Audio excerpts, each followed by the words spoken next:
There are a few key questions when getting started using fiber. The first question, really, is what are your bandwidth needs of the system? If you have a link that you don't ever expect to use above 10 gigs, then you really can probably get by with a video over IP or HT-based system, which are limited to 10 gigs per second. However, if you have a customer that is going to demand uncompressed full bandwidth links, then you really need to use fiber, because that's the only option that's going to get you the full 18 gigabits per second for distances beyond 50 feet or 100 feet. So if you're going to use fiber, then the next question is really what type of fiber and what type of connector. Remember, fiber comes in two different types, single mode or multi-mode. Single mode fiber is used with single mode systems, and multi-mode fiber is used with multi-mode systems. So you need to look at your transmitter and receiver to see what type of fiber they use. And then the second question is what type of connector. Generally in the field you'll see an SC or an LC connector. SC is a little bit bigger and easier to handle. SC is a little bit smaller and more compact. But both of them are used in the field. So again, you need to look at what your transmitter or receiver uses and get the connector that corresponds to that. The type of fiber that you use depends on your systems, and the length that you can go depends on the type of fiber that you use within that.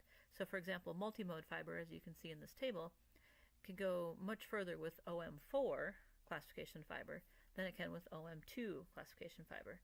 And one other thing to consider when you're looking at the type of fiber to put in your installation is future-proofing.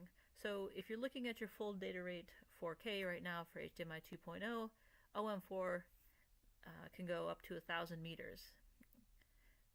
But if you go to 8K, that goes down to 365 meters, where if you have a OM2 system, you can do 150 meters now, but only 50 meters for 8K.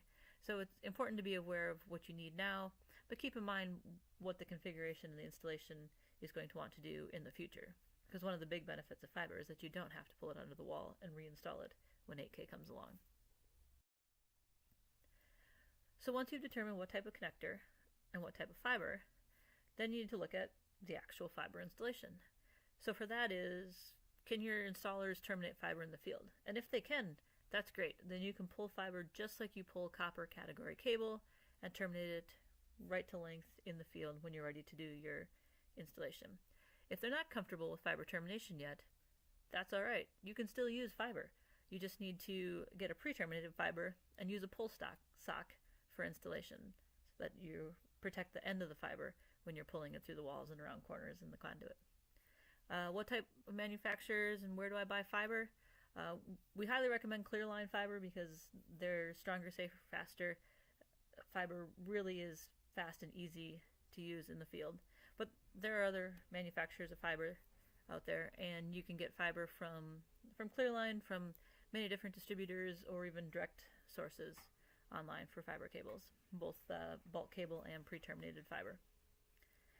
And the next question when you're using fiber systems is upgradability required? So there are a lot of functionality that you can get the benefits of fiber using an active optical cable, but remember, you can't terminate active optical cables in the field, and you can't cut them to length.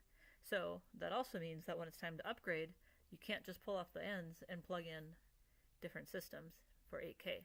The whole cable needs to be pulled out of the wall and re-pulled for 8K. Fiber adapters and extenders can keep that same fiber in the wall and just swap out the transmitter and receiver on the ends, so it makes upgradability much faster and easier. So two options for using that fiber that you have installed in the wall are the Eneos Real 4K optical adapter, the first one. So this one's fixed cable length HDMI cable that plugs into up to 1,000 meters of OM4 fiber and can support the full 18 gigabits per second HDMI 2.0 with no compression. We use our unique WaveStacker CWDM technology so that we put all of the functionality of HDMI over just one single fiber. This includes the HDCP, EDID, CEC, plus all 4 channels of TMDS. The second option would be to use our Real 4K optical extenders. So these allows you to use any length of copper cable, input or output, up to 10 feet, as well as the 1,000 meters over a single fiber, Plus, it also supports audio return channel and a bidirectional IR control. So that gives you a lot of flexibility for using your fiber installation. If you have any questions about fiber or Real 4K optical adapters or extenders, you can get a hold of us at contact@eneos.com. Thank you.